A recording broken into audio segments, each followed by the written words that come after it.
దేశవ్యాప్తంగా ఉత్కంఠ రేపుతున్న బీహార్ ఎన్నికలతో పాటు జూబ్లీ హిల్స్ ఉప ఎన్నిక పోలింగ్ ముగిసింది. సమయం సరిగ్గా 6 గంటలైంది. 6 గంటల వరకు పోలింగ్ ప్రక్రియ ఉంది. 6 గంటల తరువాత లైన్లో ఉన్న వారికి ఓటు వేసేటటువంటి అవకాశం కల్పిస్తున్నారు అధికారులు. సాయంత్రం 5 గంటల వరకు తీసుకుంటే జూబ్లీ హిల్స్ ఉప ఎన్నికకు సంబంధించి 47.16% పోలింగ్ నమోదైంది. క్యూ లైన్లో నిలబడిన వారికి ఓటు వేసే అవకాశం కల్పించారు. అయితే పోలింగ్ ముగిసే సమయానికి పలు చోట్ల ఉద్రిక్త పరిస్థితులు నెలకొన్నాయి. బీఆర్ఎస్ కాంగ్రెస్ నేతలు వాగ్వాదానికి దిగారు. పలు పోలింగ్ కేంద్రాల వద్ద ఆందోళనకారులపై పోలీసులు లాఠీ చార్జ్ చేశారు. షేక్పేటలో 4, 5, 6, 7, 8 బూతుల వద్ద బీఆర్ఎస్ నేతలు ఉండటంతో కాంగ్రెస్ నేతలు అభ్యంతరం వ్యక్తం చేశారు. దీంతో ఇరు పార్టీల నేతల మధ్య తోపులాట జరిగింది. మరోవైపు కృష్ణానగర్ బూత్ వద్ద మాగంటి సునీత బైఠాయించారు. బీఆర్ఎస్ కార్యకర్తలపై కాంగ్రెస్ పార్టీకి సంబంధించినటువంటి కార్యకర్తలు దాడికి పాల్పడ్డారని, దీనికి నిరసన తెలియజేస్తూ ఆమె బైఠాయించారు.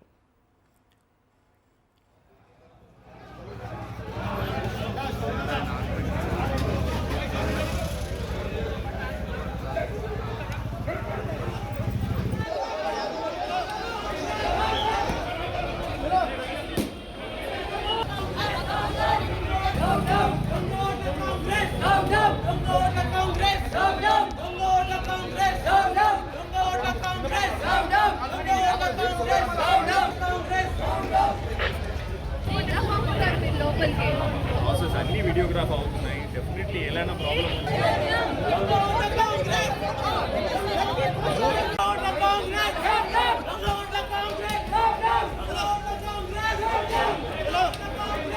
మీరు పోలీస్ ప్రొటెక్షన్ ఇచ్చి నిలబడ్డారు.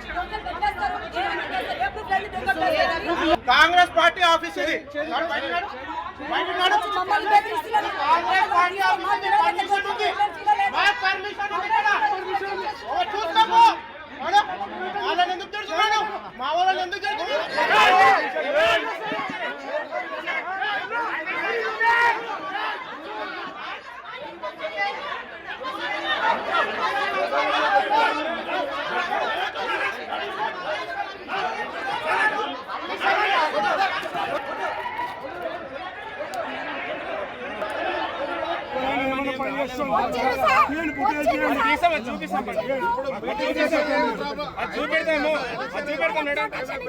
చూపెడతామమ్మా.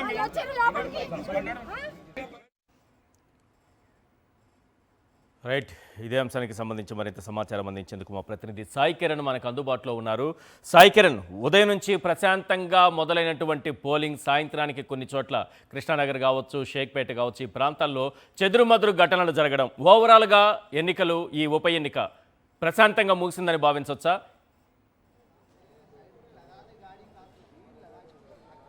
ఈశ్వర్, అత్యంత ఉత్కంఠ రేపినటువంటి జూబ్లీ హిల్స్ ఉప ఎన్నిక మొత్తానికి ముగిసింది. 6 గంటలకు ఈ పోలింగ్ ముగిసింది. అయితే 6 గంటల తర్వాత, అంటే 6 గంటల లోపు ఎవరైతే క్యూ లైన్లో ఉంటారో వాళ్ళందరికీ కూడా ఇంకా ఓటు వేసుకునేందుకు అవకాశం ఇస్తారు. అయితే మధ్యాహ్నం వరకు ప్రశాంతంగా జరుగుతున్నటువంటి ఎన్నికలు ఒక్కసారిగా మధ్యాహ్నం తర్వాత చెదురుముదురు ఘటనలతో ఒక్కసారిగా హీట్ ఎక్కిందనేటువంటిది చెప్పొచ్చు.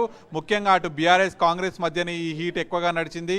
ఇరు పార్టీలు కూడా అటు ఎన్నికల సంఘానికి ఫిర్యాదులతో పాటు సివిల్స్లో ఫిర్యాదులు, అలాగే కాంగ్రెస్ పార్టీ పెద్ద ఎత్తున డబ్బులు పంపిణీ చేస్తుందనేటువంటి ఆరోపణలు స్వయాన బీఆర్ఎస్ అభ్యర్థి అయినటువంటి మాగంటి సునీత ప్రెస్ మీట్ పెట్టి కూడా సంచలన ఆరోపణలు చేశారు. కాంగ్రెస్ పార్టీ అధికార దుర్వినియోగం చేస్తూ ఎన్నికల సంఘాన్ని ఉపయోగించుకొని అడ్డంగా ఎన్నికలు నిర్వహించింది అనేటువంటి ఆరోపణలు బీఆర్ఎస్ పార్టీ చేసింది. ఎక్కడికక్కడ కూడా పోలింగ్ బూత్ల వద్దకు దొంగ ఓట్లు వేయించేందుకు పెద్ద ఎత్తున కాంగ్రెస్ కార్యకర్తలను అభ్యర్థి వెంట పెట్టుకొని తీసుకొచ్చాడు అనేటువంటిది బీఆర్ఎస్ అభ్యర్థి మాగంటి సునీత అడ్డుకోవడంతో అక్కడక్కడ గొడవలు జరిగాయి. షేక్పేటలో కూడా గొడవ చేశాం. కృష్ణానగర్లో స్వయంగా మాగంటి సునీత రోడ్ పైన బైఠాయించి ధర్నా చేపట్టినటువంటి పరిస్థితి. సో మొత్తం ఓవరాల్గా ఇటువంటి ధర్నాలు, చెదురుముదురు ఘటనలు ఒకసారిగా చూసుకున్నా కూడా మొత్తానికి పోలింగ్ మాత్రం ముగిసిందని చెప్పొచ్చు. పోలింగ్ పర్సెంటేజ్ కనుక చూస్తే చాలా పూర్గా కనిపిస్తుంది. ఏదైతే గతంలో జనరల్ ఎలక్షన్లో ఏదైతే 47% నమోదైందో ఇప్పుడు 5 గంటల వరకు సమయం వరకు చూస్తే 47% అయింది. సో మరి 6 గంటల వరకు ఈ పోలింగ్ ముగిసేటువంటి సమయాన్ని కనుక చూస్తే అదొక 55% టచ్ కావచ్చు. సో మరి ఇంత కష్టపడిన ఎన్నికల అధికారులు ఇంత అవగాహన తీసుకొచ్చినా కూడా జూబ్లీ హిల్స్ ప్రజలు 55% మించి దాటలేదు అనేటువంటిది అయితే ఇక్కడ మనం చెప్పుకోవచ్చు. మరి ఓవరాల్గా అధికారులు ఇంకా అధికారికంగా ప్రకటించాల్సి ఉంది. మరి ఇప్పటికైతే గేట్లన్నీ కూడా క్లోజ్ చేశారు. ఎవరైతే 6 గంటల వరకు లోపలికి వస్తారో వారికి మాత్రమే అవకాశం ఇస్తున్నారు. 6 గంటల తర్వాత వచ్చి ఓటింగ్ పాల్గొనడానికి వచ్చినా కూడా ఖచ్చితంగా లోపలికి అయితే అలో చేయని పరిస్థితి అయితే ఉంటుంది. మరి ఇప్పటికీ ఇంకా చాలా చోట్ల మొత్తం 407 పోలింగ్ బూత్లు ఉంటాయి. మరి 407 పోలింగ్ బూత్ల వద్ద చాలా కొన్ని చోట్లనైతే పెద్ద ఎత్తున క్యూ లైన్లు అయితే కనిపిస్తున్నాయి. మరి వాళ్ళలో ఇంకా ఎవరు దొంగోట్లు వేయడానికి తీసుకొచ్చారు కాంగ్రెస్ పార్టీ అనేటువంటి పెద్ద ఎత్తున బీఆర్ఎస్ ఆరోపిస్తుంది. కానీ ప్రతి ఒక్క ఐడి కార్డ్ని వాళ్ళ ఫేస్ని చెక్ చేసిన తర్వాతనే లోపలికి ఎన్నికల సిబ్బంది పంపిస్తున్నాం అనేటువంటిది ఎన్నికల అధికారులు చెప్తున్నారు. మరి ఖచ్చితంగా ఇంకా ఈ ఎలక్షన్ లోపల ఎవరైతే క్యూ లైన్లలో ఉన్నారో వాళ్ళందరూ ముగించి అయిపోయేసరికి సమయం 7 కావచ్చు. అలాగే ఈ ముగిసిన తర్వాత లోపల ఉన్నటువంటి వీవీప్యాట్లను ఈవీఎంలను వీటన్నింటినీ కూడా మళ్ళీ యూసుఫ్ కూడా కోట్ల విజయభాస్కర్ రెడ్డికి ఆ స్టేడియంకు తరలించనున్నారు. రైట్ సాయి కిరణ్.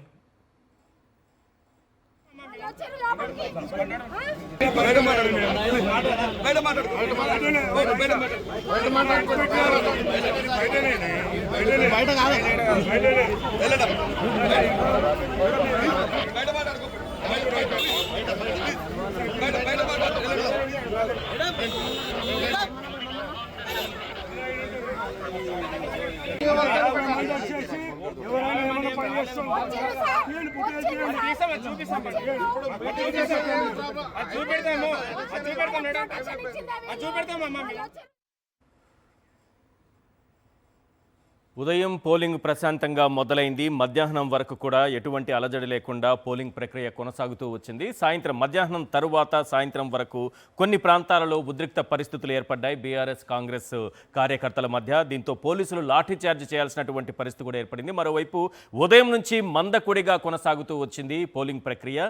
సాయంత్రం వరకు అదే విధంగా కనిపించింది. సాయంత్రం 5 గంటల వరకు 47.16% పోలింగ్ నమోదైనట్టుగా అధికారులు తెలియజేశారు. అయితే 6 గంటల వరకు 6 గంటల తర్వాత లైన్లో ఉన్నవారు ఓవరాల్గా ఎంతన్నది మనం 50% దాటే అవకాశం ఉందన్నది ఇప్పటి వరకు వినిపిస్తున్నటువంటి ఒక అంచనా.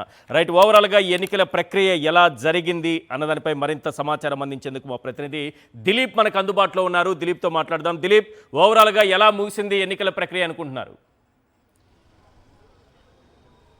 ఉదయం కొంత ప్రశాంతంగా ప్రారంభమైనటువంటి పోలింగు మధ్యాహ్నం తర్వాత అయితే కొంత ఉద్రిక్త పరిస్థితులకు దారితీసిందని చెప్పుకో. మొత్తం 7 డివిజన్లో ప్రశాంతంగా ప్రారంభమైనటువంటి పోలింగు కొంత షేక్పేట్ డివిజన్కి వచ్చేసరికి మాత్రం సాయంత్రం 4 తర్వాత ఉద్రిక్త పరిస్థితులు చోటు చేసుకున్నారు. అక్కడ ఎంఐఎం పార్టీకి సంబంధించినటువంటి అంటే కాంగ్రెస్ పార్టీకి సంబంధించినటువంటి నేతలు దొంగ ఓట్లు వేస్తున్నారంటూ కూడా పెద్ద ఎత్తున ఇటు బీఆర్ఎస్ పార్టీ ఆందోళన వ్యక్తం చేసినటువంటి పరిస్థితి కనిపిస్తుంది. ప్రస్తుతం మనం వెంగళరావు నగర్లో ఉన్నాం. ఇక్కడ కొంత స్వల్ప ఉద్రిక్తలు చోటు చేసుకునే తప్పితే పెద్దగా ఇక్కడ కూడా గొడవలు జరిగినటువంటి దాఖలాలు అయితే కనపడలేవు. కోర్త యూసుఫ్ కూడా అలాగే షేక్పేట్ డివిజన్ ఈ 2 డివిజన్లనే కొంత గొడవలు జరిగినటువంటి పరిస్థితి అయితే కనిపిస్తుంది. మొత్తం మీద ప్రశాంతంగా అయితే ఓటింగ్ ప్రక్రియ అయితే ముగిస్తుంది. జూబ్లీహిల్స్ ఉప ఎన్నికకు సంబంధించి ఉదయం 7 గంటలకు ప్రారంభమైన ఓటింగ్ ప్రక్రియ సాయంత్రం 6 గంటల వరకు ఓటు హక్కు వినియోగించుకునే అవకాశం ఎన్నికల కమిషన్ అవకాశం ఇచ్చింది. సాయంత్రం 6 గంటల తర్వాత ఎవరైతే క్యూ లైన్లో ఉన్నారో వారు మాత్రం ఓటు హక్కు వినియోగించుకునే అవకాశం ఉంది. చూడొచ్చు 6 గంటల సమయం ముగిసేసరికి ఖచ్చితంగా